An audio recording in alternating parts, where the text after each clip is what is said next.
The tragic end to Sunday's private plane crash is only compounded with the details of the victims who died.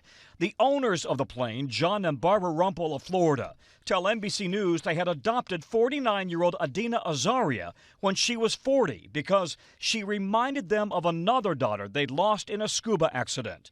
Azaria was headed home to New York with her 2-year-old child, Aria, and their nanny, Edvonne Smith. The question, why did the pilot, Jeff Hefner, fail to respond to air traffic controllers within 15 minutes of departing, then fly for 2 hours, presumably on autopilot? The F-16 fighter jets that intercepted Hefner's plane could see he was slumped over and unresponsive. Did he suffer a medical emergency? Was he rendered unconscious due to a sudden loss of cabin pressure? And were his passengers also incapacitated? No one radioed a mayday call, and the fighter pilots reported the passenger window shades were down.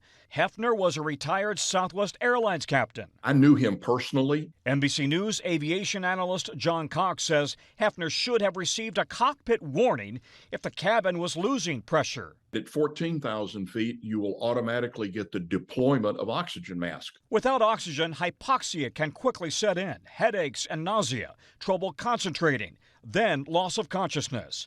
For a second day, investigators today have been inspecting and documenting the crash scene in a remote and rugged Virginia forest. The airplane, pilot qualifications, maintenance records, basically everything is on the table.